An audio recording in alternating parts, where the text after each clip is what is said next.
Hello दोस्तों, स्वागत है आपका मेरे YouTube channel Lords of Education में। दोस्तों, आप लोगों को तो पता होगा ही कि एसएससी एमटीएस हवलदार के एग्जाम में अब ज़्यादा समय नहीं बचा है। ऐसे में ज़्यादा डीपली पढ़ने के बजाय वैसे टॉप सिलेक्टेड क्वेश्चन को रटने के समय है जो एसएससी के एग्जाम में पिछले 10 वर्षों से बार बार पूछे गए हों, रिपीट किए गए हों।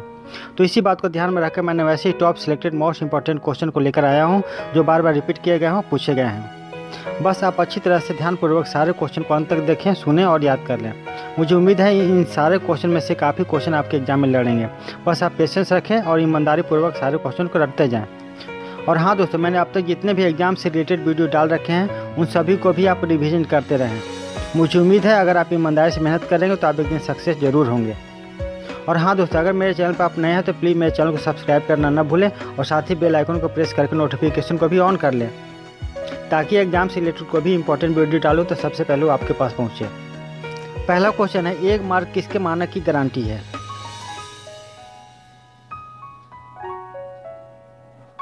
सही आंसर हो जाएगा गुणवत्ता की।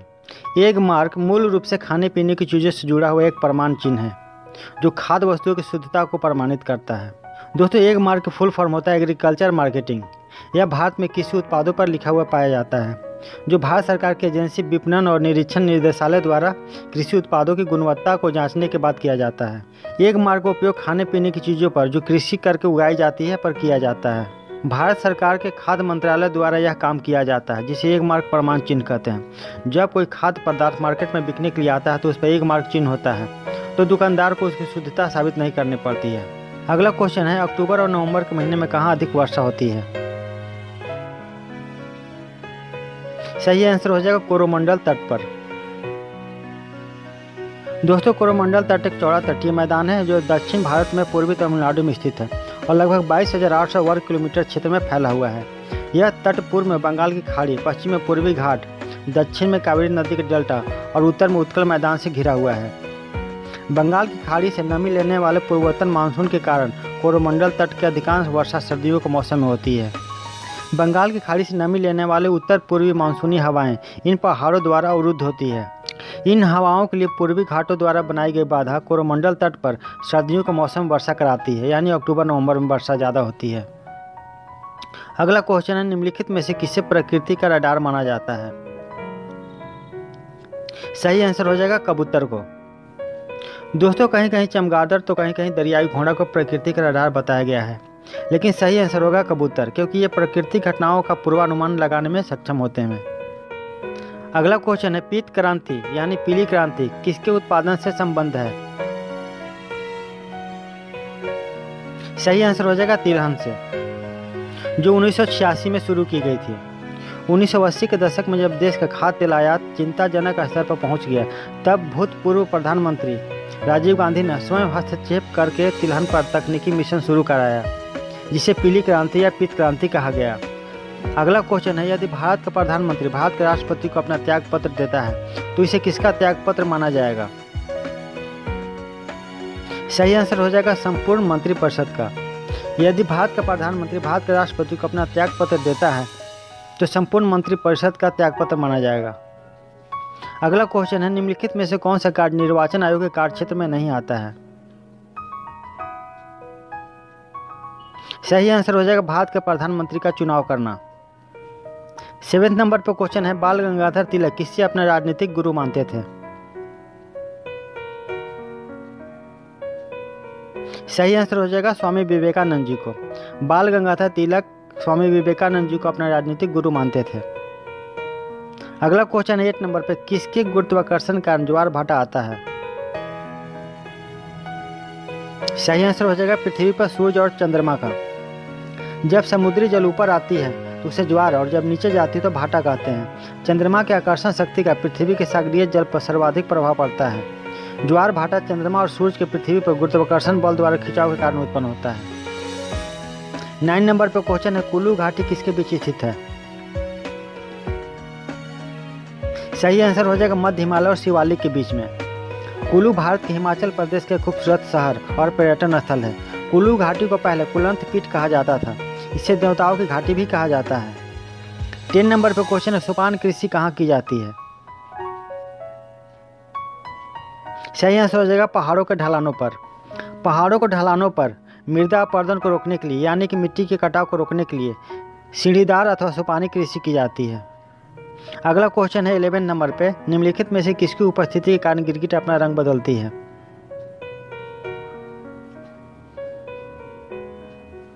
सही आंसर हो जाएगा वर्ण किल्वक के कारण। गिरगिट के शरीर में फोटोनिक क्रिस्टल नामक एक परत होती है जो उसे माहौल के हिसाब से रंग बदलने में मदद करती है। दरअसल फोटोनिक क्रिस्टल की परत प्रकाश के परावर्तन को प्रभावित करती है जिससे गिरगिट का बदला हुआ रंग दिखाई पड़ता है। दोस्तों वर्ण किल्वक को ही फोटोनिक क्रिस्टल कहा जाता है। अगला क्वेश्चन 12 नंबर पे है, प्रचुरतम मात्रा में खाद्य प्रोटीन के 2 ज्ञात स्रोत निम्नलिखित में से कौन से हैं? सही आंसर हो जाएगा सोयाबीन और मूंगफली। 100 ग्राम सोयाबीन में 39 ग्राम प्रोटीन पाया जाता है और 100 ग्राम मूंगफली में 25 ग्राम प्रोटीन पाया जाता है। दोस्तों जो मांसाहारी नहीं होते हैं उन्हें हाई प्रोटीन के लिए सोयाबीन और मूंगफली लेना चाहिए और जो जिम जाते हैं उनके लिए तो भरपूर मात्रा में सोयाबीन और मूंगफली खाना चाहिए। 30 नंबर पर क्वेश्चन है, लार किसके पाचन में सहयोगी होती है? सही आंसर हो जाएगा स्टार्च के। लार में एंजाइम एमिलेस होता है जिसे टाइलिन भी कहा जाता है जो स्टार्च को शर्करा में तोड़ता है। इस प्रकार भोजन का पाचन मुंह में शुरू होता है। लार ग्रंथियां वसा पाचन शुरू करने के लिए लार में लाइपेस भी स्रावित करती है। अगला क्वेश्चन है 14 नंबर पे, सुपरनोवा क्या है?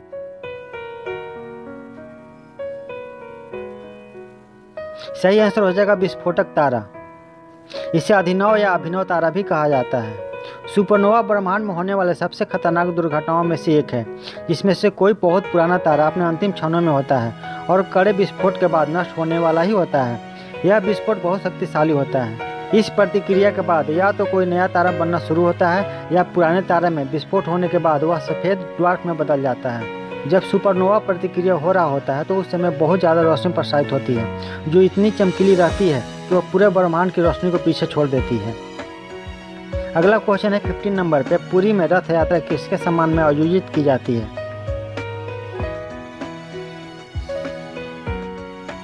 सही आंसर हो जाएगा भगवान जगन्नाथ के सम्मान में।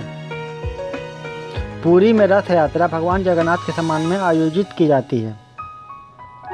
भारत के उड़ीसा राज्य का पुरी क्षेत्र जिसे पुरुषोत्तम पुरी संघ क्षेत्र या श्री क्षेत्र के नाम से भी जाना जाता है भगवान श्री जगन्नाथ जी की मुख्य लीला भूमि भी है। पूरी रथ यात्रा के लिए बलराम, श्री कृष्ण और उनकी बहन देवी सुभद्रा के लिए 3 अलग अलग रथ निर्मित किए जाते हैं। रथ यात्रा में सबसे आगे बलराम जी का रथ, उसके बाद बीच में देवी सुभद्रा जी का रथ और सबसे पीछे भगवान जगन्नाथ श्री कृष्ण का रथ होता है। आषाढ़ महीने यानी जुलाई के शुक्ल पक्ष के दौरान द्वितीय तिथि में रथ यात्रा निकाली जाती है। यह विश्व प्रसिद्ध रथ यात्रा है। अगला क्वेश्चन है 16 नंबर पे, मुख्यमंत्री की नियुक्ति कौन करता है? सही आंसर हो जाएगा राज्यपाल। मुख्यमंत्री की नियुक्ति संविधान का अनुच्छेद 164 के अनुसार राज्यपाल करता है। अगला क्वेश्चन है 17 नंबर पे, हरियाणा में सुविख्यात पक्षी विहार कौन सा है? सही आंसर हो जाएगा सुल्तानपुर। यह अभ्यारण्य हरियाणा राज्य में गुरुग्राम जिले में स्थित है।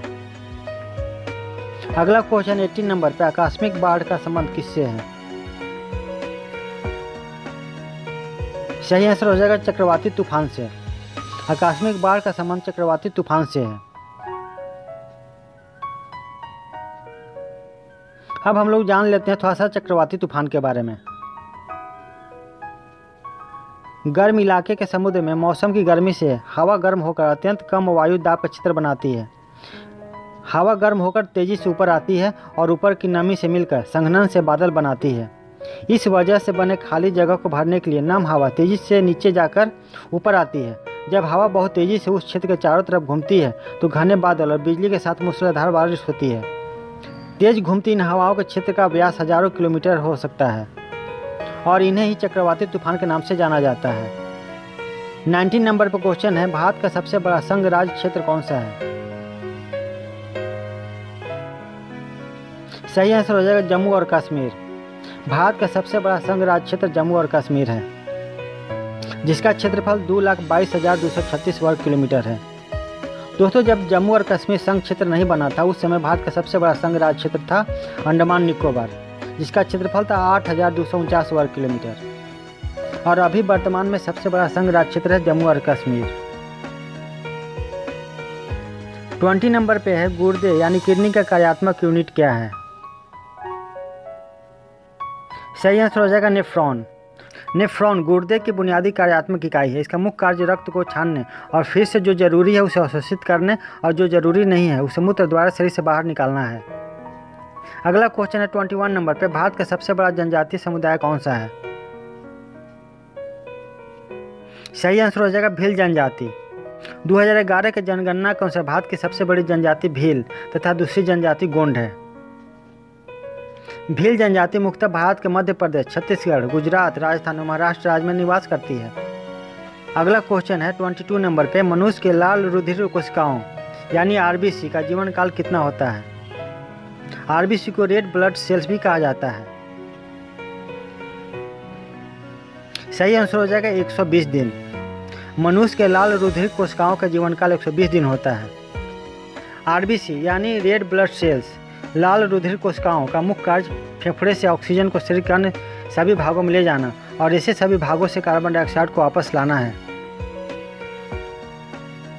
अगला क्वेश्चन है 23 नंबर पे, फोटोग्राफी में मुख्य रंग कौन से होते हैं? सही आंसर हो जाएगा लाल, हरा, नीला, जिसे आरजीबी भी कहा जाता है, रेड, ग्रीन, ब्लू। अगला क्वेश्चन है 24 नंबर पे, पेट्रोलियम अग्नि के लिए कौन से प्रकार का अग्निशामक प्रयोग किया जाता है? सही आंसर हो जाएगा सोडा एसिड प्रकार। दोस्तों कहीं कहीं ऑप्शन में फोम प्रकार भी रहता है, लेकिन आप सही आंसर मारेंगे सोडा एसिड प्रकार।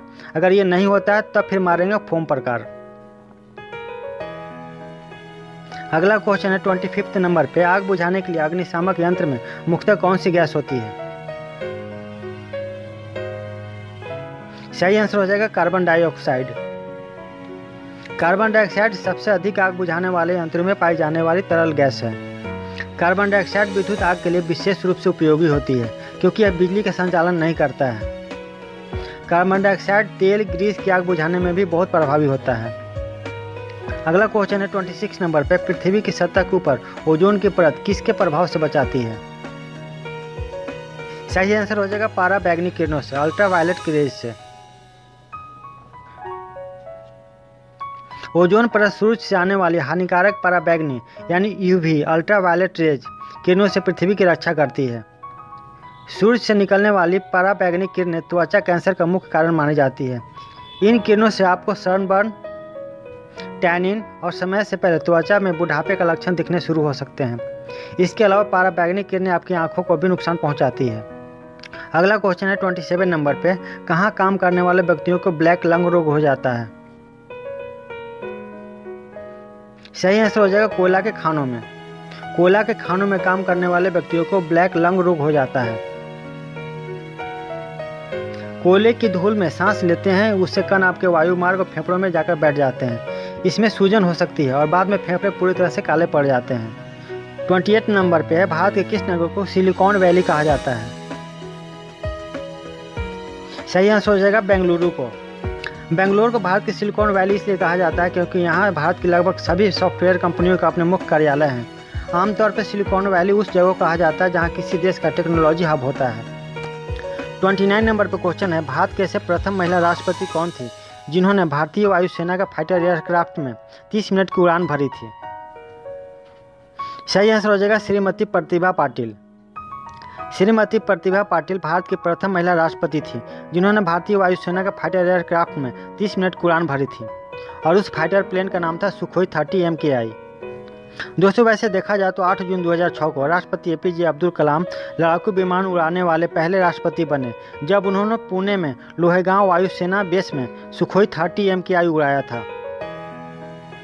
और दोस्तों इस वीडियो का अंतिम क्वेश्चन है, कोयले के खानों में प्रायः विस्फोट करने वाली गैस कौन सी होती है? सही आंसर हो जाएगा मीथेन गैस। मीथेन एक रंगहीन तथा गंधहीन गैस है जो ईंधन के रूप में प्रयोग की जाती है। यह प्राकृतिक गैस का मुख्य घटक होता है। मीथेन गैस कोयला खानों में इकट्ठा हो जाती है जिसमें विस्फोट एवं आग लगने की घटनाएं हो सकती है। तो दोस्तों उम्मीद करता हूं कि आज का वीडियो आपको अच्छा लगा होगा और अगर अच्छा लगा हो तो प्लीज़ लाइक ज़रूर कर दें। तो मिलते हैं अगले वीडियो में नए इंपॉर्टेंट टॉपिक के साथ। तब तक के लिए goodbye and thank you.